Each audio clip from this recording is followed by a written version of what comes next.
Thank you so much for coming, and thank you for sharing a little bit about why you're here. So my name is Kelly McHugh, and I am now the head collections manager at NMAI. I was an objects conservator at NMAI for about 21 years, and I just switched over to collections management, which is really exciting. I've only been in that job for about 4 months. And I appreciate the broad breadth of taking care of a collection in that way. I had been really focused in the care of the collection at NMAI, so this is an exciting evolution for me. I have a lot of respect for collections managers now, more than I think I ever knew before. And then this is my co-presenter. I'm Leah Bright, and I am supremely lucky to have a 2-year postgraduate fellowship in objects conservation at NMAI, where I'm lucky to work with Kelly. So Leah and I both, you all can imagine the collection at NMAI, there's over 800,000 items in the collection. A lot of those are made from hide, a lot of those are beaded hide. And there are, as we can see, just even from going around the room, how many different issues there are related to hide. Right now, I'm going to dash your expectations about this workshop because we only have an hour together, okay? So we're probably not going to address every concern, but we're happy to stay afterwards and talk specifically about whatever case you might have. Painted hides, we're not going to get to so much, but they are kind of their own, category in a way, but we can touch on some of that. So the way we are going to structure it, and if we were at the museum, we would have amazing belongings out. We could really get into it and look closely. In lieu of that, we're gonna have to show some of a PowerPoint because I think it's important to get some points across so that you all leave with something if we actually show you some illustrations of things. And then our hope is that we'll be able to go through some hands-on activities here, which there's a lot of us in the room, so we'll hopefully be able to actually get to some of that, and we'll be focusing on kind of superficial cleaning of hides and some tear repair. One method of tear repair, I should say. So Leah and I this is very casual. We're gonna kind of, to make it dynamic, we're gonna team it. Yeah, we're gonna dance now, we're gonna team it. So now you know who we are. So like I said, these are the main topics that we want to touch on today. So we're going to talk about hide structure and manufacture very briefly, but important to understand what are you dealing with, kind of even at the micro level. What are some of the common condition issues? I think even hearing you all shared some of the common condition issues that you're experiencing. Preventive conservation, how can we kind of in a holistic way prevent some of these issues from happening so that we don't have to deal with them in the first place? And then conservation treatment basics, just things that we can do in a very kind of basic level that will kind of assist or aid our hide or skin belongings.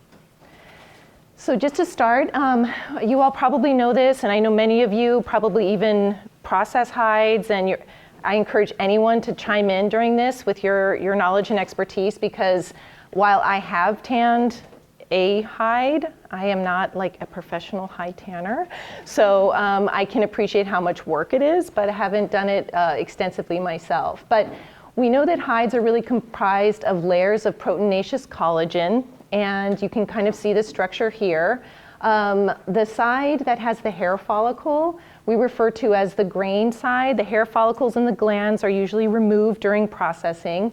The side that's attached to the muscle is the flesh side. And so when you look at a hide, you kind of can identify what side is the flesh side and what side is the grain side. The flesh side will typically be more fibrous in nature. When removing a skin from an animal, typically there's a cut down the underbelly, and then taken off in one piece. And that's important kind of in our considerations of condition issues because the sides are often thinner and the thickest part of the hide is kind of along the back. So if you're gonna have tears in your hide or issues with stiffness, it usually occurs at the parts where you have less material. So that's often at the edges. And how hides are manufactured in different ways can affect their condition issues, and they might be more vulnerable to other kinds of damage than others. Rawhide and parchment are like it sounds, raw hide that's usually stretched over a frame and dried. Semi-tan hides are generally considered like brain tanning or smoke tanning that can also be pretty vulnerable to water and aren't considered fully tanned leathers. Vegetable tanning uses tannins from bark, twigs, and leaves and things like that since tannins are very acidic, they have their own sets of condition issues. I don't know if you guys have probably heard of red rot. That's something that affects only vegetable tanned leathers that usually exhibits as really crumbly leather and leather that just starts to fall apart.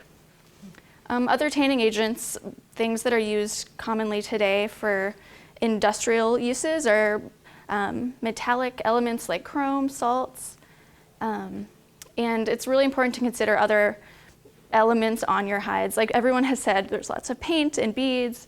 Metals can contribute to the condition of a hide. So I think it's important, why are our hides even processed in the first place? And that is, for longevity, right? To render them flexible, to render them waterproof, to render them useful. And I think, one thing that's really kind of amazing about items made out of hide or skin is that kind of connectivity that we have even to our own skin. The objects made out of hide and skin are very personal. They're often garments or containers, and so really important for people in their day-to-day life and the usage of those. And so there's a very intimate interaction between people and items made out of hide, I would say. And so this processing is in order to, extend that usefulness and that kind of longevity, I guess you could say. So I'm a particular fan of the inner skins, and my family thinks that that's a little strange. I'm not going to lie. But I actually find the usage of inner organs, and unfortunately, we're not going to get a chance to talk too much about inner organs today, which makes me sad because intestines and stomachs and bladders, the heart sac, all of these have a particular purpose and usage, amongst indigenous people, and just a very material engineering genius way of utilizing the properties of each of these organs. But just to know that these will be in collections. Obviously, it's important to be able to identify an inner skin versus an outer skin. And just a really quick tip someone gave me, actually, Alaska Native person, was like, the inner skins don't have hair follicles. So there are times when you're like looking for things and you're like, is that an outer skin? There's pieces of esophagus used on things, and those will not exhibit evidence of hair follicles. So that's one way to identify if something is an inner skin. And this is again to underscore that the use and wear of a piece can obviously affect its condition, but also how it was manufactured has an impact on its condition issues. On the left side is a piece of vegetable tan leather that is starting to get crumbly, and it has that deep, rich color. And underneath is a piece of brain tanned hide that is really soft and supple, and they kind of are fluffy, which are really great properties, but can attract a lot of dust and dirt and really hold on to that. So you can kind of see that in this photo. And why it's kind of important to be able to identify deterioration or what kind of tanning you have is because you can anticipate certain types of deterioration associated with those different tanning techniques. So as Leah was saying, vegetable tanned leather is often, suffers from red rot, is crumbly, powdery. You see it on saddles, you see it on book covers, you see it kind of extensively. And it is challenging to treat, to be honest. And so, but it's good to know kind of what the processing was in order to understand what it is that you're really dealing with. So we're just going to kind of go through really quickly some of the common condition issues that you find when dealing with hide, and I'm sure you all have experienced this, but you'll see stiff or brittle hides that just, if you feel like you move them, you're afraid they're going to tear or crack. Misshapen hides, you can see that on this pipe bag actually up at the top. When hide gets in a certain position and stays in that position for a long time, it has a lot of memory and doesn't want to leave that position very easily. So you see a lot of misshapen hides. And often because of misshapen elements that can lead to tearing, One of my professors used to always say that a fold becomes, a crease becomes a tear. So I always repeat that to myself. And similarly, like you can see in this bag, there's a crease and a fold and also some holes. And around those creases and holes, the hide has started to delaminate and crack and split. Our favorite, fatty acid spew. I mean, who doesn't, you know? So that often comes from like oiliness, either from applied oils to the hide, and we'll see an example of that a little bit later. Hides that are salty, salts migrate out to the surface, hides that might have been used, you know, worn. Obviously dirty hides. Yeah, dirt from use in the past and also from their time in the museum, dust can accumulate. And it's important to us to consider if we want to remove that dirt and dust and what is important to leave behind. And pest damage is pretty self-explanatory. Lots of bugs like to eat proteins and will absolutely eat hide. And so the way in conservation we kind of separate things out are like, what are structural issues, structural condition issues? So that would be like tearing or cracking or splitting. And what are surface issues? And those would be like dirt and, you know, the oil, fatty spews, things that are affecting the top surface of the hide. And these are just some detailed images of the bag on the previous slide that was just getting prepped for exhibition in the last couple weeks. Unfortunately, not much is known about its history, but it seems like it was likely nailed to a wall from that top section, and that has caused a lot of weight on that one top area, and it creased, and the hide is in really, really delicate shape. The sides are really creased, which has caused other perpendicular tears, which has in some areas caused the beadwork to also become unstable. So that's the frustrating thing about beaded hides, is that sometimes the hide cannot support the weight of the beads, and so there always is this interaction or relationship between the materials that you have. So moving on to kind of what do we do about this? Well, you know, preventive conservation is really your first line of defense, and there's a lot of damage that can be mitigated from employing good preventive conservation techniques. And you all are I'm certain, familiar with all of these, so these aren't going to be necessarily new things. But the environment is really critical, maintaining kind of standard or stable temperature, humidity, and light. Each of those have different effects on hide. So with the environment, if the temperature is too high, you can have a breakdown in your collagen. The RH, those fluctuations, the swelling and shrinking, that mechanical action also can have an effect. And light can actually discolor hide over time and also can cause a breakdown in the collagen fibers themselves. Integrated pest management, sure. I mean, this is a practice that's been put into place. I think, again, most people are very familiar with it. Handling, obviously, is one of the most critical parts of dealing with hide, and kind of safe transport from one place to another. How you actually handle something can really, especially when you have a weakened hide and we're worried about tearing, just safe handling measures can do a lot to prevent damage. And then storage and display mounts as well, kind of for that same reason.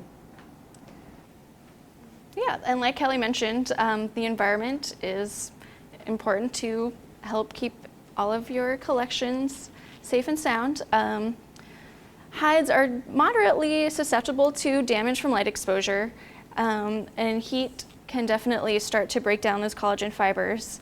Like Helen mentioned, the stability in relative humidity is really important, because with all of those fluctuations, if you have a lot of fluctuations in humidity, and the hides like to contract and then expand again, that can actually cause them to not be able to retain moisture as much anymore. So it'll cause them to be more brittle and more likely to be creased and tear. So here is just a good resource for the integrated pest management. This is a great website. It's very helpful in kind of establishing an integrated pest management program. It's a great resource, and we utilize it all the time, actually, at NMAI. For identifying what you're finding. Pesticides were commonly used in museums in the past. Obviously museums have moved away from doing that because of the potential interaction between people and their belongings, and also they weren't necessarily proven to be super effective over time. So now a more holistic approach, so kind of keeping food away, that's a huge challenge for us at the museum. People always want to eat at their desk, The head of security, I had to go shake him down the other day because he just loves to eat his lunch in his desk, So really trying to keep, a clean space, keep your spaces vacuumed, keep them clean. We have sticky traps set out. We just do a monitoring program, and we use freezing, low temperature mitigation for our prevention. And then handling, like we said, this is actually what the collection storage looks like at NMAI, and it's 12 feet high compactorized storage units, which are not ideal because we have to use these waves, these kind of like things you see used in warehouse to lift people up in order to access objects that are higher up. And there's risks associated with that, but one thing that has been greatly designed in this is like we have these textile screens and you can see the garments from below. And what's really nice about that is the way it was conceived of is that you would have your garments on the textile screen, and instead of having to lift up the garment, you could actually lift up the coroplast piece. Now, in theory, that worked great. In practice, we actually don't really use that because the screens are just too big. And so we do have to move them individually. And when we do that, we always put some kind of support underneath. So, a piece of blue board, a piece of coroplast, just some, sheet that's big enough to support the entire size of whatever it is that you're moving, and then we pick the garment up or whatever it is that we're moving on that backing board. And so we'll have all different sizes of backing boards just readily available in the collection. And storage and display mounts are integral to prolonging the life of a garment. As you can see in the photo, both of these garments are on hangers, but they've been padded out quite a bit with likely a batting, like quilting batting, covered with cotton stockinette. And that helps to make sure there aren't any creases and folds. Something similar could also be done if you have something lying flat. If it has sleeves, you could use some acid-free tissue or something like that to pad out to make sure that there aren't any hard folds or creases. Something like a wire hanger could be pretty bad for an object, as it would cause a lot of the weight just to be on one small place and it could cause a really sharp crease, and also could corrode, which would also stain and start to deteriorate the hide. And I think it's look, as we all get older, we all need a little support, and that's just the way that I look at it. And so, these pieces need support too. And so, like, whenever I approach an object, I kind of think about that, like, what are its needs? Like, where does it need to be kind of supported, maybe with a pillow or an insert, or how can I, prevent any like sharp creases or sharp folds from occurring? And so, just kind of looking at it like that. So when we were talking about fatty spew, this is a really good example, and the conservator at the Alaska State Museum, Ellen Carlee, wrote a great article about and she has a great blog, and we should totally pitch that blog. So she just really puts up effective and really practical and really useful information on her blog. So she's been amazing about contributing kind of information to the greater good. And so I think because she kept coming across this in the museum collection, she finally was like, oh my gosh, I'm gonna write about this, because it is our temptation, right? Look, we do it with our own skin. I brought my skin cream here because, your skin gets a little dry, it's feeling, you wanna put something on it. We put stuff on our shoes. If you ride horses, you put, oils and things on your tack. And that's, that's not a bad thing because those things are active, those things are in use. And so, those are worn off and that can contribute. But when you are dealing with an item that may not be so active anymore, that is pretty much, resting comfortably a lot of the time. Those oils and those fats interact and over time age, and you get this this fatty, oily spew that develops over the surface, and actually can be damaging to the hide over time. And that damage is actually irreversible damage. And so while it may be all of our impulse to do that because you want to restore suppleness, you want to restore flexibility, resist that impulse because it doesn't have great lasting effects. The other temptation may be to use some tape. No, I'm kidding. But we actually see this pretty extensively in the collection. And this was a large buffalo hide, a crow hide, that is now in the Infinity of Nations exhibition and was selected as one being really important to have. Its condition was really fair. And I would say, the hide obviously had suffered extensive tears, and you saw them mostly on the outsides of the hide where the skin was thinner. And it had been repaired with tape, and it was a linen tape applied with hide glue.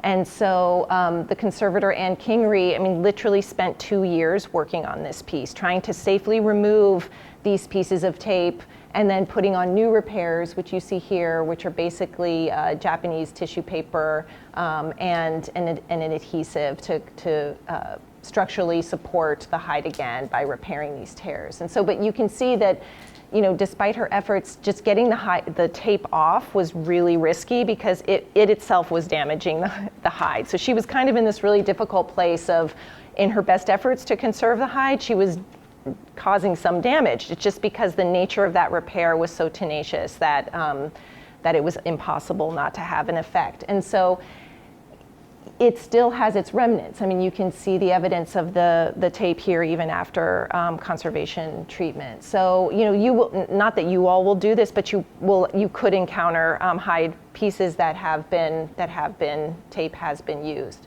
And that's a very complex kind of situation, I will just say. And while we try to avoid tape, we do quite a bit of vacuuming. Dust can be hygroscopic, meaning it attracts moisture, and sometimes it might have particles that bugs might like to eat. But like I said, it's important to consider what kind of soiling you want to remove, because everything we like to do is as reversible as possible, and cleaning is actually pretty irreversible. So it's important. It seems like a really simple thing, but we still take it pretty seriously. Yeah, and I think we're not getting heavily into documentation, but this is a very important point, is that before you do anything, you're doing an examination of what it is that you're working on. You assess its condition, you assess its needs, and then you create a plan of action. And so in that plan of action, you're also kind of either working with a community member, your curator, to understand, why is this damage here in the first place? Was this from use? Was this, what are these residues? What is this dirt from? And so then the decision-making process comes in, like, should this be removed at all? And so we're not getting so into that in this, but this is like a very critical component of the process. So vacuuming, we're not going to, we don't have to dissect the vacuum. We'll try to actually fire up the Nilfisk, and everybody can maybe have a go at doing a little bit of cleaning. The HEPA filter vacuum with a rheostat, so you can adjust the suction, is a great tool to have, and I'm sure you all have heard that, but that is actually what we use to do the surface cleaning. Also use cosmetic sponges and soot sponges to try to remove more tenacious dirt. Again, this is if you have a really fragile hide that's really thin and extensively torn, this is not something that you would do because the hide just can't take it. But it's a great method for removing more kind of tenacious surface dirt. You can employ brushes, different tools in order to accomplish that. And importantly, if something has been infested, it's really good to remove that infestation so that you can do some accurate monitoring of the piece going forward. Because if you don't know what's old or new, it's going to be kind of confusing. So really, these are just kind of, warnings or suggestions before you kind of, while you're endeavoring to kind of care for or treat your items made out of hide. These are just some kind of tips. And I think the only do what you feel comfortable doing is really important, because instinctively we know when we've kind of gotten to a point where we're not really sure we can handle something, and that happens to me oftentimes with sewing, because I'm an objects conservator, I'm not a textile conservator, and luckily I work in a big enough lab where if there's something that I need to do that's a repair using sewing that I know I don't have the skills for, I will just call out to the textile conservators or to someone who has greater skill than I do to implement those treatments. So there's a lot you can do, and passive interventions, so supporting objects made out of hide is something that is a really effective way to prevent damage. And again, we're talking about preventing creasing and tearing. Yep, and this is just another example of that where, there we go. The conservator used just some magnets and a couple pieces of board to help soften the creases there on the top part of the moccasin. And then this is a girl's dress that was just actually treated for a loan that went to the Epcot Center. And you can see this is actually water damage on the side of the dress. And it's really stiff. The hide, when exposed to water, becomes really stiff and brittle. And you can actually employ a nice massage technique in order to reduce that stiffness. When collagen fibers are linked, if you can apply a little pressure, and it literally is like, we all like a nice massage, right? Well, so do the skins. And so you can apply like a little pressure between your fingers, and you can actually work out some of that stiffness, which actually, let's see. Well, this is just showing the extent of the documentation of this particular dress, and all of the there were bead loss issues, there were tears, and there was this issue of water staining and stiffness. But this is just a before and after, and it's subtle, but I think what's really great about this technique is that it's very easy to employ, it's very effective, and it actually can make both a structural and visual difference in your hide.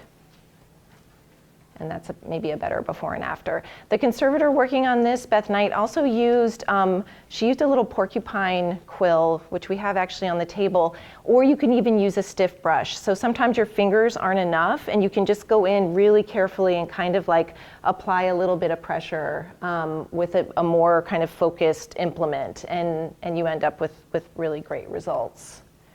So that's before and after treatment. And so that's the PowerPoint part of the session. What we'd really like to do, though, is try to get you guys doing some hands-on, and there's a lot of people in here, so this is going to be a little tricky. But what we did is I actually dirtied up a hide, and what we can do is maybe practice doing some surface cleaning and some sew repairs using hair silk and a needle. So I think I can see I put this in the mulch outside, so this is probably not replicating the kind of dirt you'll find on your okay. Caribou hair is hollow hair, which actually will release and fall out. There's, again, I think in that instance, there's no way to kind of keep it on there unless if there's insects. Freezing would be the way to mitigate that. If you can't do that, I would say that really reducing the amount of handling and reducing the amount of hair loss is really, I think, sometimes all you can do, unfortunately. If anybody else has any ideas on that, though, but we, there's this term, it's like inherent vice. Like at times there's things that are not necessarily totally preventable or fixable. Okay, so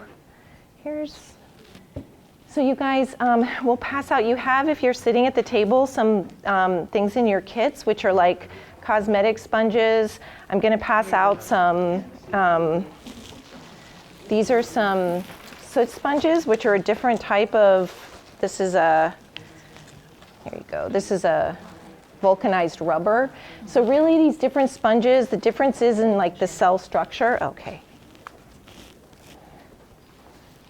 And so they kind of pick up surface dirt in different ways, and if you all want to experiment with doing that, oops, you can.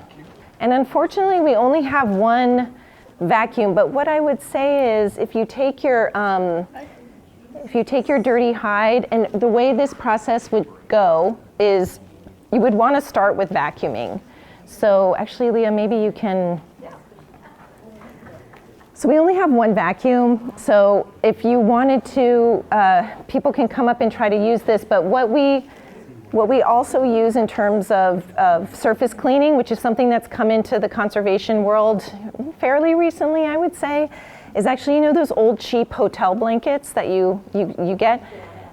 They are great for removing surface dirt on objects. And so these are like a polyurethane core with like a nylon looping, so they grab dirt really well. So the way that we use this is we literally buy a big blanket from wherever, Amazon. It costs about $30 for like a king size blanket. We cut up the pieces, and then we typically attach it to the tip of the vacuum, the micro attachment of the vacuum. And you can use different attachments, but Leah can even demonstrate actually maybe with this, because what's really nice about this is that it's a very gentle way to clean something, but it is really effective, and you can also see what it is you've done. Like you'll be able to tell when you. But they can shed the little nylon fibers, so it's important to, it seems kind of counterintuitive, but to vacuum it again after you use the Velux to make sure you remove those fibers, because they shouldn't be there. They're not part of it.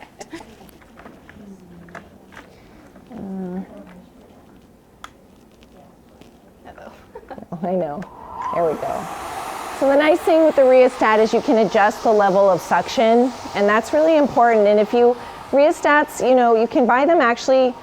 They can be really expensive when you buy them associated with the vacuum itself. If you know anyone who's handy electronically, you can buy a separate rheostat and attach it to a vacuum. That can work. I've also known people who have like poked holes in their vacuum hoses just to reduce the amount of suction. Whatever it takes, I think it's just that you don't want obviously too much suction, because that's going to be damaging itself. So really, you know, the fleshy side of the hide loves to grab dirt, and so there's not necessarily a directionality that's important with that. Again, it's careful looking at your piece, at your hide, and kind of going in whatever direction you feel is effective. So, did anything come off? Nope. No? Try this one. Want to try? So really the way it would go is you would vacuum the hide, you could use Velux, you could use a brush simply and a vacuum nozzle, and you could use a soft brush, and you could brush, you know, into the nozzle like that. After you vacuumed the hide, then would be the time you would try the cosmetic sponges or the soot sponge. And again, depending on the kind of dirt you have, a different sponge is going to be effective. So these are simple ways to remove surface dirt, and they're pretty effective actually. I would never recommend using water ever. No, exactly. That makes mud. Yes, exactly. And the hide does not love that. So, so really effective dry cleaning methods. You guys, that's another point I just want to share with you, because I've seen this over my career. They say that, you know, hides are not that light sensitive, but smoked tan hides are light sensitive. And I've seen significant fading with smoked tan hides. And so I don't think people in the museum profession give that enough attention. They think hides are really durable and you can put them on exhibit and they're not light sensitive. But smoked tan hides are extremely light sensitive. And I actually worked on a pair of moccasins where they were separated. One was put on display for probably 30 years under fluorescent lights, and the other moccasin stayed in collections storage.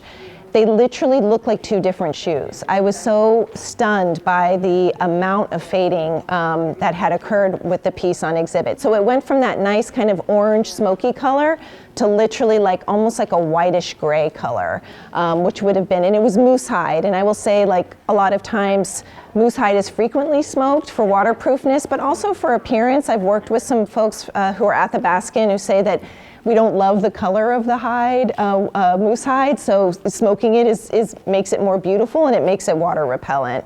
But especially freshly smoked hides. So I throw that out there because I don't know if that's commonly known. People think of hides as being kind of robust, and they are, but there are some issues.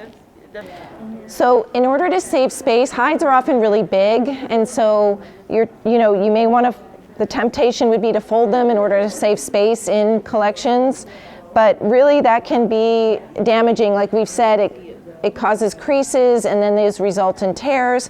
And so at NMAI, we do a lot of rolling of the hides. Now, and Linda just brought that up, and that's actually a great way to care for them because, as she said, you can also get discoloration around where the crease is. And so rolling is a great way to save space and to like carefully kind of store and effectively store your hides. Now, painted hides, they have their own set of issues, you know. We recently did a big textile rehousing project where there were some painted hides that I felt the paint just couldn't take the rolling. Okay. You know what I mean? And so that's where you have to use your judgment in terms of how well bound are the paints to the hide itself. And if you feel like there's a risk, then I would recommend just not rolling those. And that can be sometimes a tricky judgment call. But we just use these archival textile tubes and muslin, and you have the muslin rolled with a leader. You place your hide on, and then you start to carefully roll it. And then you can put an outer piece of muslin over it, and then you can use twill tape to just tie that. And so it's a nice protective way to kind of care for the hides, and you're not encouraging or dealing with any kind of folding or creasing. So over the long term, that's a really effective way to store hides. Now, this is like a flat, thin hide, and so that looks really easy. We all know that, hides have a mind of their own, and so they're going to be undulating, and they're going to be, so that can cause some trickiness. You can kind of stuff out with tissue areas where you have voids to make, again, the most kind of cohesive, well, I don't know what the best way to say this. Like, you're filling in the gaps so that when you're rolling, it's even, so you're not getting everything. Because when you have unevenness, that can also be damaging. So, yeah. And then do you suspend these, or do they? We do suspend them, and that would be ideal, I think, if you have a way to put it on some kind of rod or racking system. That is definitely ideal. Yeah. Would you roll a dress or a beaded shirt? I would not do that. That's an excellent question, actually. I think because of the fragility, you know how beads, any pressure on them can cause the threads, even if it's sinew, to break. I wouldn't roll a beaded or quilled piece. Yeah. So you would store flat? I would store flat. Yep, definitely. In a box or a drawer, depending on what you read? Yeah, so that is dependent on the situation you have in your, we typically will store, say like shirts, war shirts, for example, flat on a screen.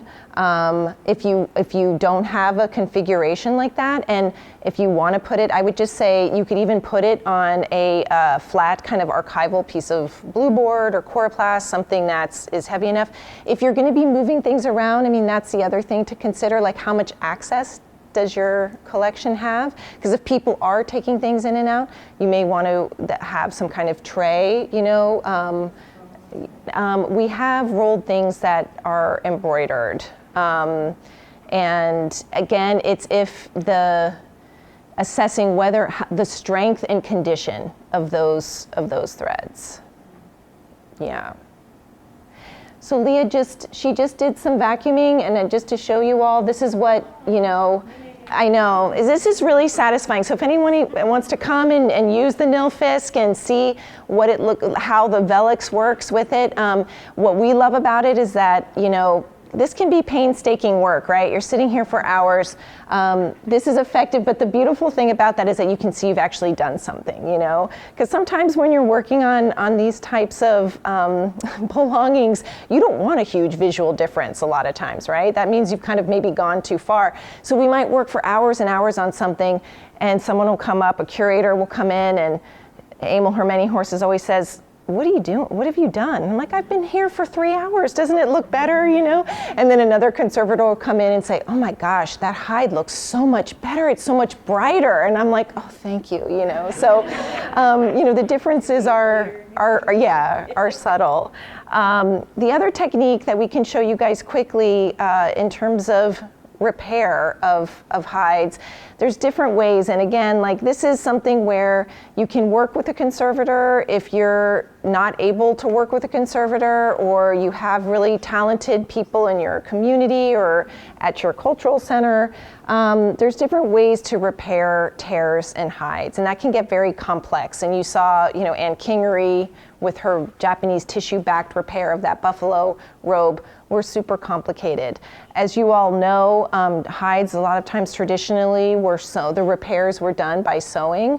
I would say that we employ a method of sewing tears and using adhesive, and that depends on the kind of tear it is and the nature of the object itself. But we just kind of wanted to show you in terms of the tear repair using sewing.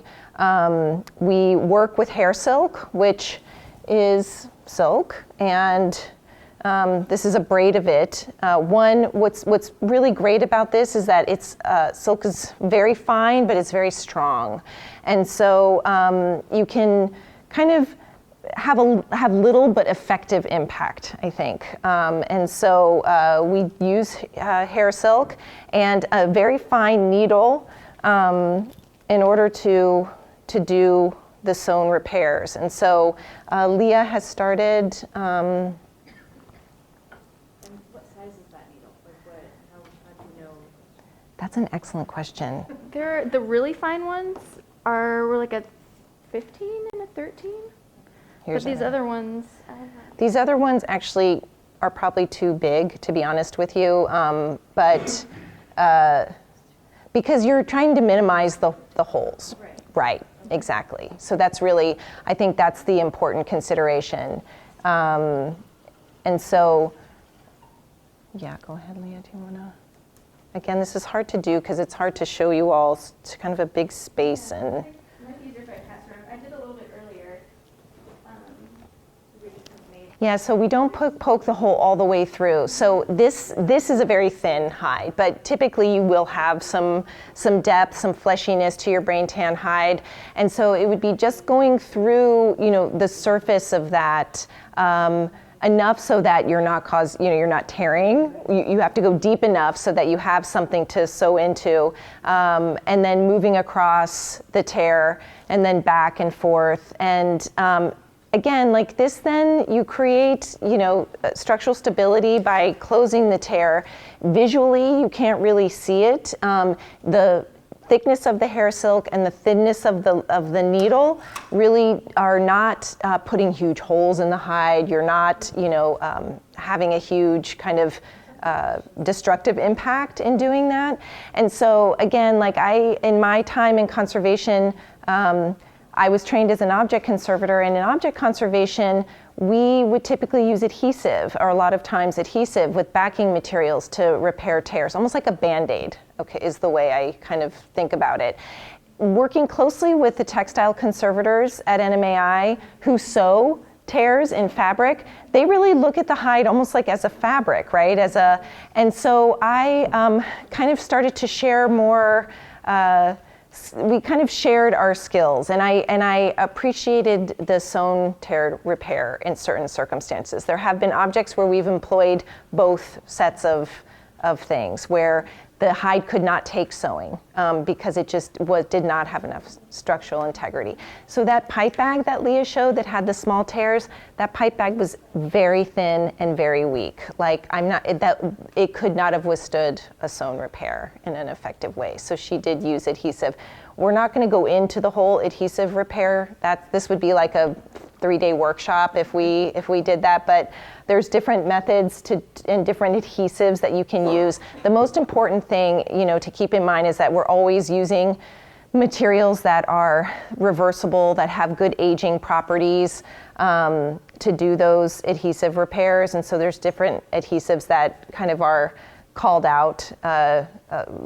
I learned a technique when I was at Arizona with Nancy Odegaard of using Jade 403, which is an emulsion, a PVA emulsion, to repair tears. And if we had time, I would show you all that, but I don't think we're going to have enough time. But I think in terms of doing repairs, that is something that is really, does requires knowledge, skill, and it requires, and that's not to say who has that knowledge and skill, people who are really familiar with working with hide, who make hides, who work with hide, make regalia, people who have those skills are totally capable of doing that. The important thing is, using your judgment and using the right materials in order to do those. So, again, like we've been in the situation at NMAI where we've been asked to do some serious repair on beadwork, and we just don't possess those same level of skills as beaders. And so,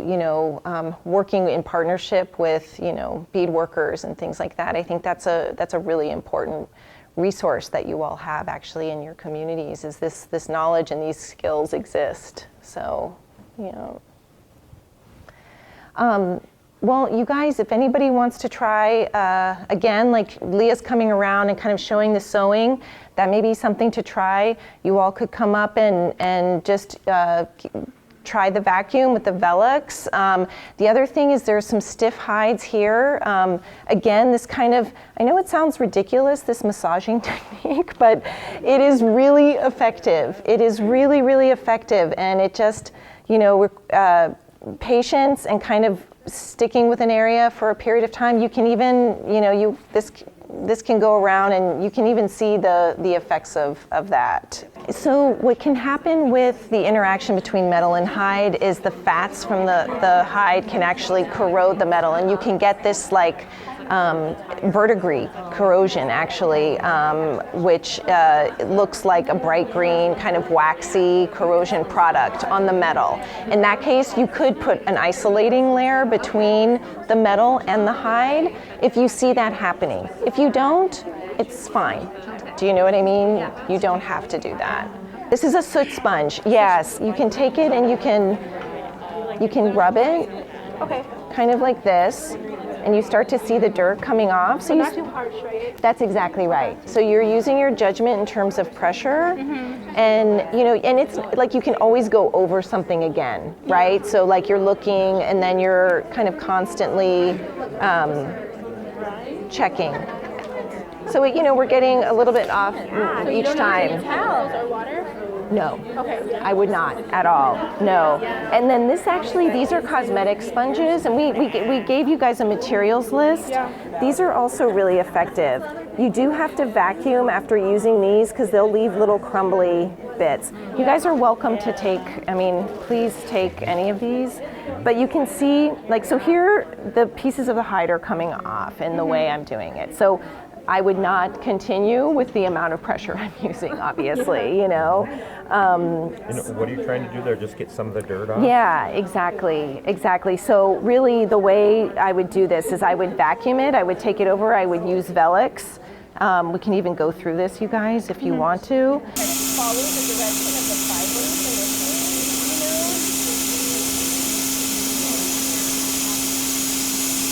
the I would then start to go through and see what I could remove using this. Now this is, which is I would not want to do, right? So this is too sticky, right? So I would stop with this. I wouldn't even rub with the vacuum. I just blot. Lot. Yeah. So you can actually do, and it is effective to just do that. And so you're just using pressure.